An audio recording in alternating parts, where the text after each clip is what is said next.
जय हिंद दोस्तों। तो स्वागत है आपके अपने YouTube चैनल में। और आज हम शुरू कर रहे हैं त्रिकोणमिति 8.1 क्लास 10th का।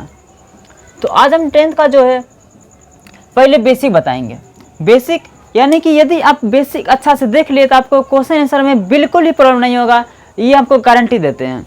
देखिए हम जितने भी यहाँ बताएंगे, यदि आप वीडियो को बिना स्किप किए हुए देखते हैं तो ये गारंटी देते हैं कि आपको बेसिक से लेकर के किसी भी क्वेश्चन आंसर में आपको दिक्कतें बिल्कुल नहीं आएगी। और ये जो है पहले हम बताएंगे पाइथागोरस का प्रमेय। इसमें पाइथागोरस का प्रमेय क्या है? तो पाइथागोरस है क्या? पाइथागोरस एक मैथमेटिशियन होता है। तो ये मैथमेटिशियन है और इनके द्वारा एक थ्योरी दिया गया था। उनमें कहते हैं कि किसी भी समकोण त्रिभुज, हम यहाँ पर लिख दिए हैं, कहते हैं किसी भी समकोण त्रिभुज के किसी भी समकोण त्रिभुज। अब आप कहेंगे कि समकोण त्रिभुज होता क्या है? देखिए समकोण त्रिभुज होता क्या है?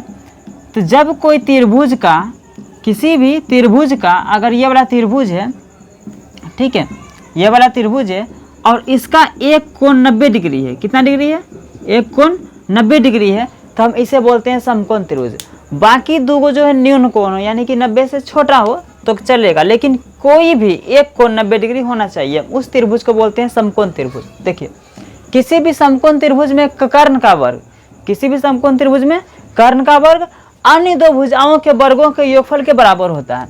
यानी कि कहता है किसमें कर्ण एक एक वर्ग, देखिए यहाँ पर क्या बोलता है, कर्ण का वर्ग, वर्ग भी समझाएंगे।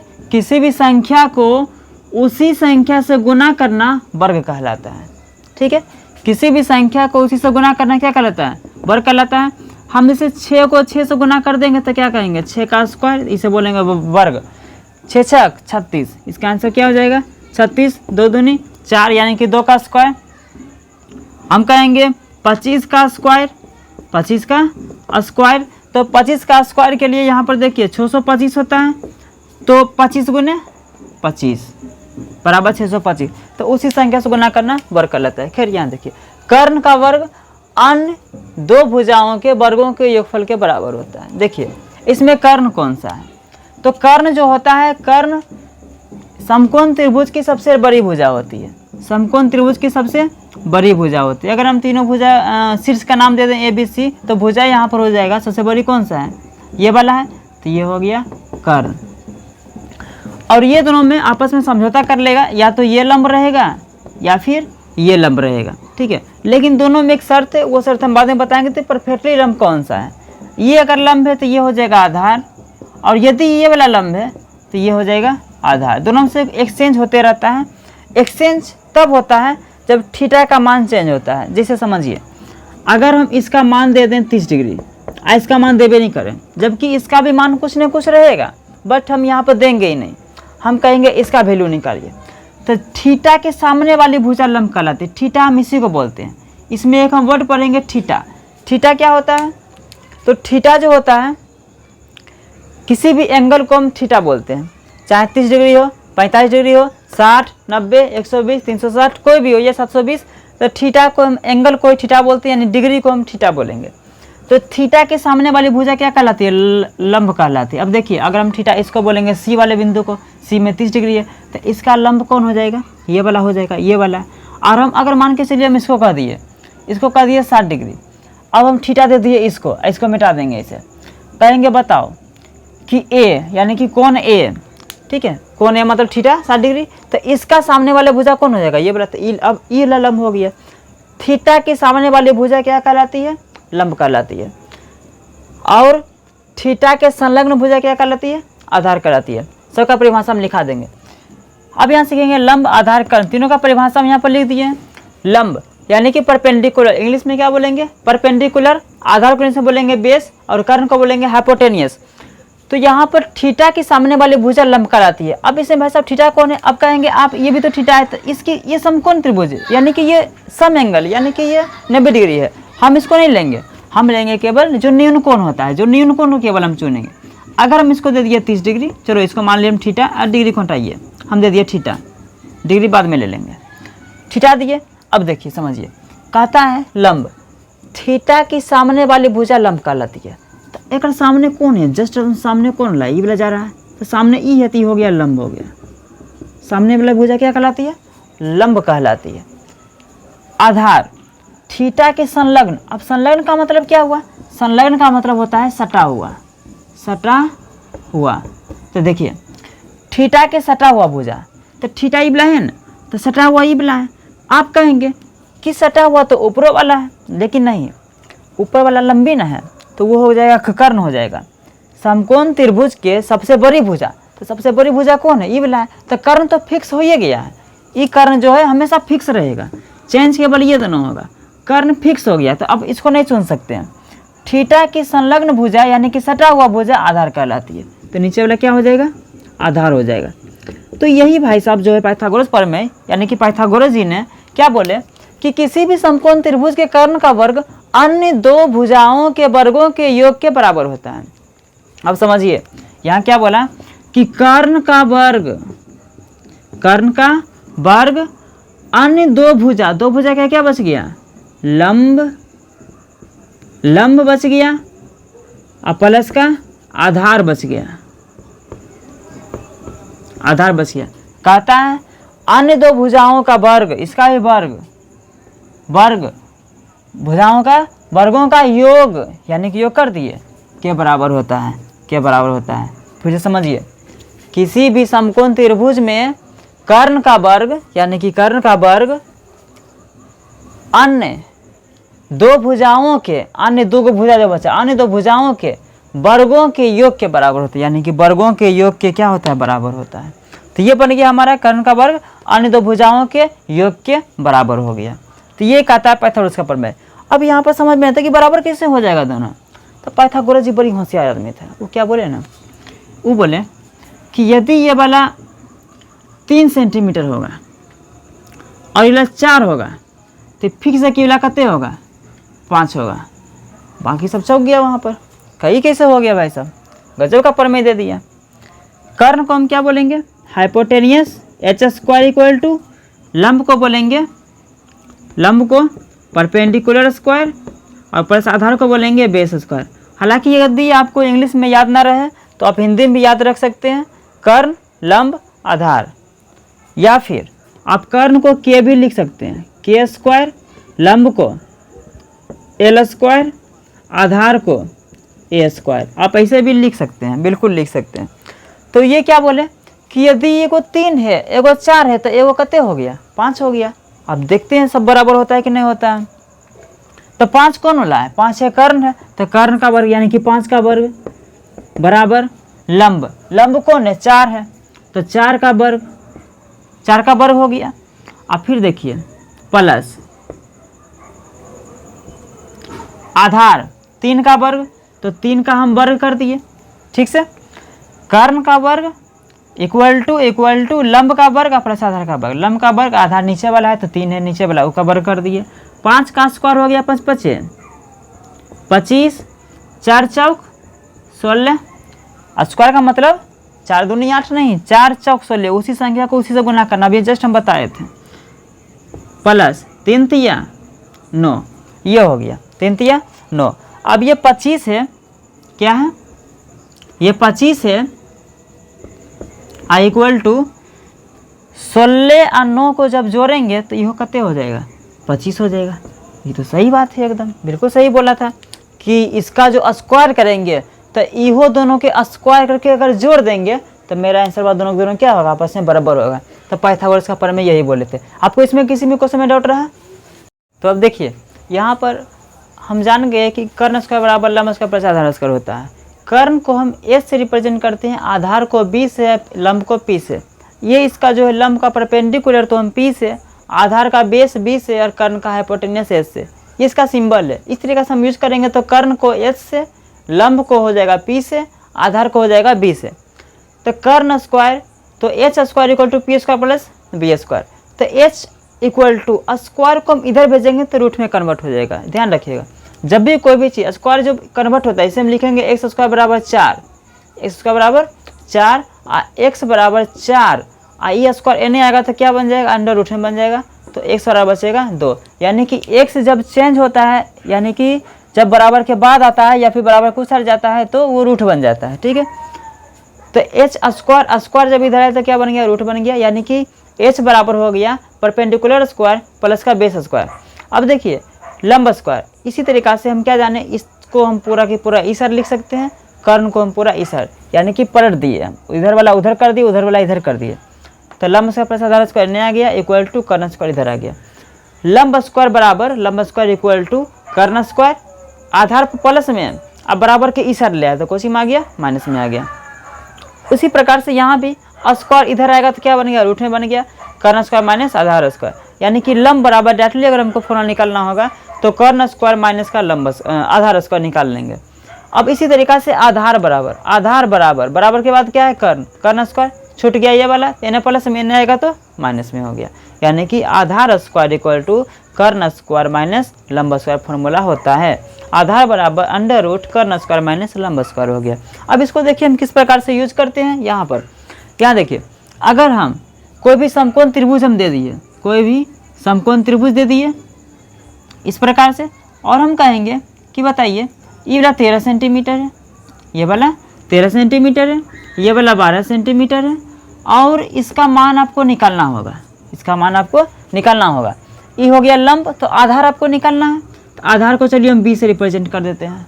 बी से नाम दे दिए सबका, ए बी और ये वाला सी। हमको क्या निकालना है, बी निकालना है, यानी आधार निकालना है। तो बताइए कि पाइथागोरस प्रमेय से, कौन प्रमेय से, पाइथागोरस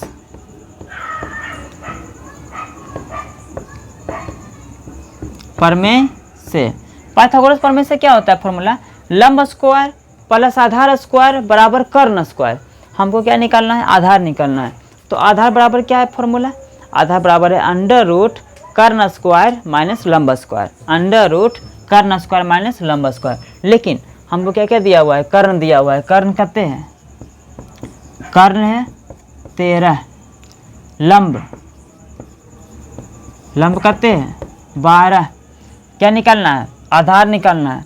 तो आधार बराबर फॉर्मूला होता है अंडर रूट कर्ण स्क्वायर माइनस लंब स्क्वायर, अंडर रूट कर्ण स्क्वायर माइनस लंब स्क्वायर।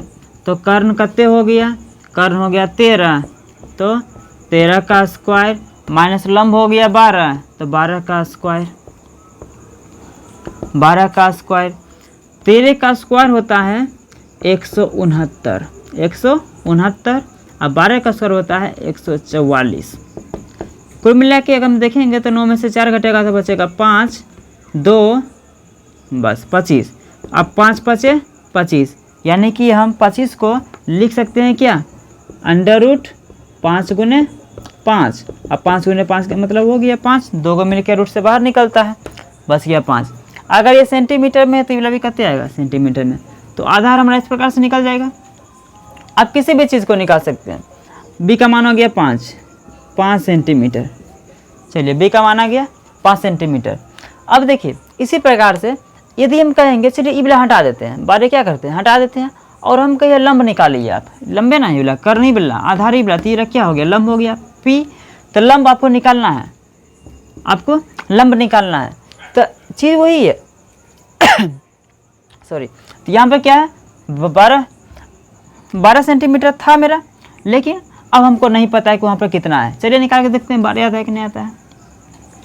तो लंब बराबर फॉर्मूला क्या होता है, अंडर रूट कर्ण स्क्वायर माइनस आधार स्क्वायर, कर्ण स्क्वायर माइनस आधार स्क्वायर, यही ना होता है। यहाँ पर देखिए लिखे हुए हैं लंब, हाँ लंब बराबर अंडर रूट कर्ण स्क्वायर माइनस आधार स्क्वायर। इस फॉर्मूला का आप नोट कर लीजिएगा, यहाँ से लेकर के यहाँ तक, इसको भी नोट कर लीजिएगा, बढ़िया चीज़ें इंपॉर्टेंट है। और यहाँ पर देखिए आप कॉपी कलम लेकर के बैठिए और जितना चीज़ हम बता रहे हैं सबको नोट करते जाइए। कर्ण क्या दिया हुआ है, कर्ण दिया हुआ है 13 सेंटीमीटर, तो 13 का स्क्वायर हो गया माइनस आधार कितने है 5 है, तो 5 का स्क्वायर हो गया इक्वल टू अंडर रूट 13 का स्क्वायर 169 माइनस 5 5 25 होगा ना। 13 को 13 से गुना करेंगे 169, और 5 को 5 से गुना करेंगे 25 अंडर रूट। अब घटाइए, 9 में से 5 घटेगा तो बचेगा 4, और 6 में से 2 घटेगा तो बचेगा 4, और 1 का 1 यहाँ बच गया 144। और 144 किसका वर्ग है, तो 12 का वर्ग है। 12 गुने 12 144 आ गया। 12 यहाँ पर कितने था, 12 जो हम मिटाए अभी 12 ये न था, तो 12 सेंटीमीटर।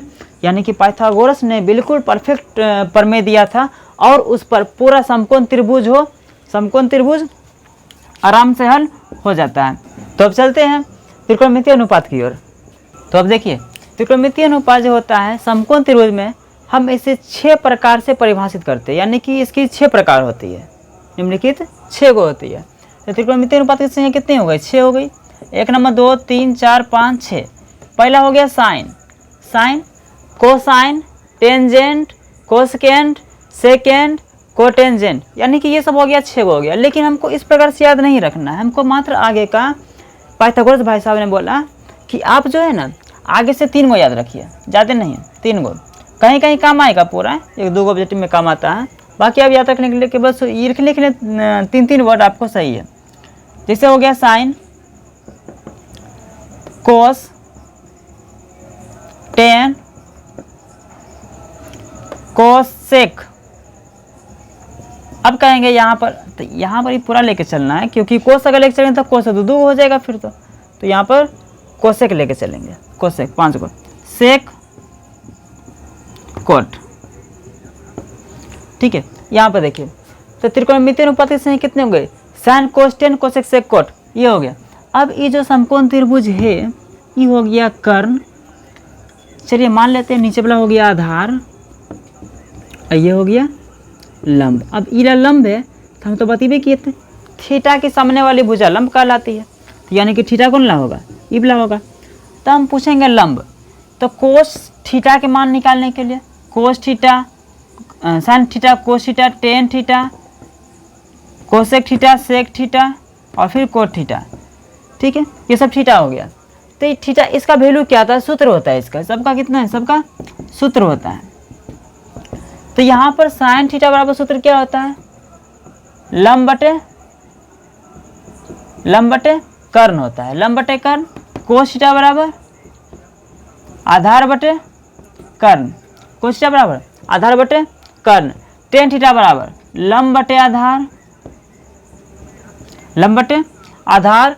कोसेक थीटा बराबर, अब देखिए यहाँ पर कोसेक थीटा है, तो कोसेक जो होता है साइन का जस्ट उल्टा होता है, साइन का लंब बटे कर्ण, इसका हो जाएगा कर्ण बटे लंब। सेक थीटा ये कोस का उल्टा होता है, आधार बटे कर्ण, तो कर्ण बटे आधार। ओ भाई साहब मिस्टेक, कर्ण बटे आधार, ये हो गया। कोट थीटा होता है आधार बटे लंब, आधार बटे लंब। अब देखिए आपको इसे नहीं याद रहेगा, आप सूत्र से याद रखिए, वो ट्रिक है इसके लिए, ट्रिक ये वाला हो गया। ट्रिक है लाल बटे कक्का, लाल बटे कक्का, LALKKA, लंगरा अंधरा लंगरा, काना काना अंधरा, मतलब सॉरी, देखिए लंब आधार लंब, कर्ण आधार, तो लंब क्या हो गया, लंब हो गया L यानी कि लंब। और फिर देखिए पहले देखिए यहाँ पर साइन थीटा, कोस थीटा और tan theta, sign cos ten, लंब बटे कर्ण, साइन वाला, साइन का क्या लिखे लंब बटे कर्ण, फिर कोस जस्ट अगला, आधार बटे कर्ण, देखिए आधार बटे कर्ण और टेन थीटा, लंब बटे आधार, लंब बटे आधार हो गया। अब तो यहाँ पर 3 को जब लिखा गया तो आपको कोसेक का उल्टा हो जाएगा, साइन का उल्टा क्या होता है कोसेक, तो कोसेक वाला देखिए लंब बटे कर्ण, देखिए यहाँ पर कितने गया, ये हो गया ना लंब बटे कर्ण यहाँ पर, तो यहाँ से हो गया कर्ण बटे लंब, उल्टा करिए, साइन वाला यहाँ से हम शुरू किए थे, तो कर्ण बटे लंब, अब ये हो जाएगा कर्ण बटे आधार, देखिए कर्ण बटे आधार, अब ये आधार बटे लंब, अब आधार बटे लंब। तो आपको करना क्या है, जिस तरीका से हम लिखे हैं आपको उसी क्रम में याद रखना है। साइन के बाद कोस, कोस के बाद टेन, टेन के बाद कोसेक, कोसेक के बाद सेक, सेक के बाद कोट। यदि आप ऊपर नीचे याद रखेंगे तो आपको समझ में नहीं आएगा, फिर उस सूत्र पर यानी कि ट्रिक पर नहीं बैठ पाएगा, इसलिए आपको इस प्रकार से याद रखना होगा। हम यहाँ पर इंग्लिश में भी लिख देते हैं कर्ण, सॉरी लंब बटे कर्ण, आधार बटे कर्ण, आधार बटे कर्ण, लंब बटे आधार, लंब बटे आधार, कर्ण बटे लंब, कर्ण बटे लंब, कर्ण बटे आधार, कर्ण बटे आधार, आधार बटे लंब, आधार बटे लंब, ये हो गया। इंग्लिश में भी लिखते हैं परपेंडिकुलर, हाइपोटेनियस, बेस, हाइपोटेनियस, आप समझ जाएंगे यहाँ पर ये चीज़ हो गया। आप इसका स्क्रीनशॉट ले लेंगे। और ये देखिए अब आगे